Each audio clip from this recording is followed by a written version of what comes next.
So good morning Baroda, day 2. We'll explore today. We should start with the breakfast first and then take a journey ahead. This is the palace, Lakshmi Vilas Palace. So we are entering the palace. So there are lots of things to see inside the palace. I'm not sure how much we can cover, but this is the entrance to the palace. And you can see the minarets of the palace. It's supposed to be made at around 1890 by the rulers of the princely state of Baroda. And we have a parking lot, so we'll park ourselves here. We'll purchase the tickets, we'll go in. This appears to be a grandeur place. This appears to be a great place. I'm sure we can explore a lot of things inside. Not sure if they will allow us videography inside. It's the entry to the palace. The tickets are 250 each, so I hope they will be worth the trip down. So that's the entry towards the palace.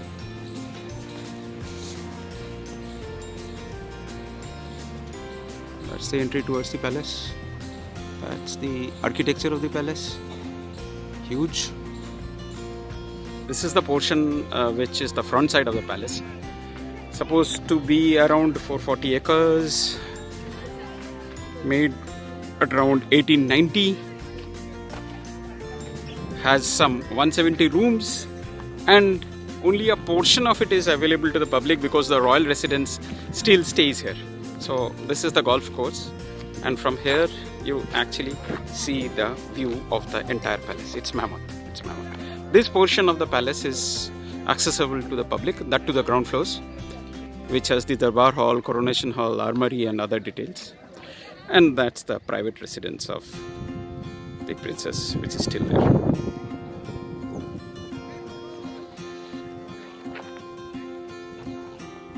Now in the ticket that you pay, that's 250, which I said in the morning, you actually get an audio guide, which is really lovely and strongly recommended.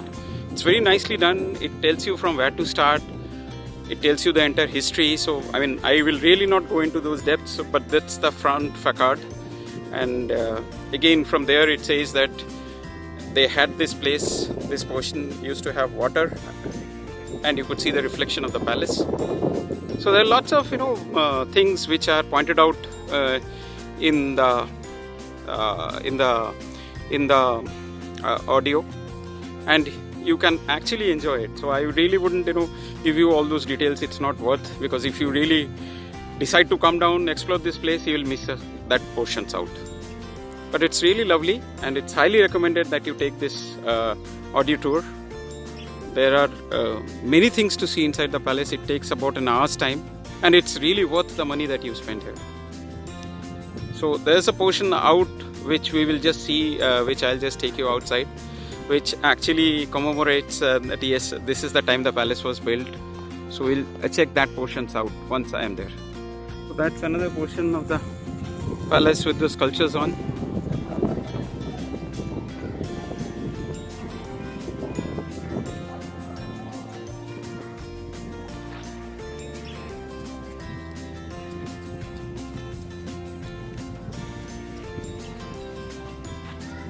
So the stones commemorating when the palace was built is actually kept here.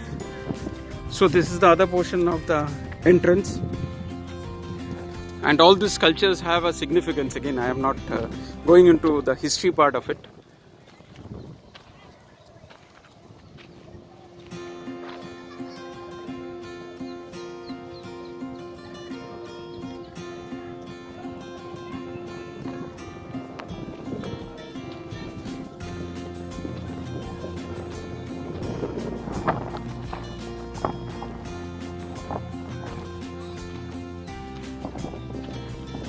So this is the stone which actually says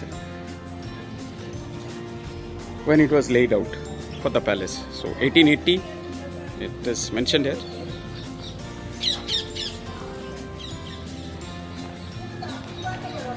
And you can see the intricacies through which the palace was built. Now we are off to our next stop, which is the Yemi temple. Now that's inside army area, so I'm not sure if they will allow us to take photographs inside there. Same thing happened in the palace also. So inside the palace you can't do any videography, but outside you could, and I have done that. And we will check both. So we saw history, so we'll check modernity now. So this EME temple is a new temple, so new as in compared to the palace, it's new. So we'll check both history and modernity out here in the city of Vadodara. Now the route from the palace to this actually passes through the Shahaji Bagh, which is another top speed to see. We may not be able to check it this time inside. We have done it multiple times before. But yes, this place is the happening place here. And this temple, this EME temple, opens in the morning at 5:30 and goes until the evening until 7. And we are on to there. This is the turning from where we turn towards the EME temple. I'll try to shoot as far as is possible. So this is the Durga Mata Mandir, and this is where you go in. So now we are returning from EME temple. As I was anticipating, we were not allowed photography inside there. So it's a very nice temple. I mean, it's a feeling which you get once you are inside the temple. So there's nothing to actually capture it also. So it's something you realize once you are inside the temple.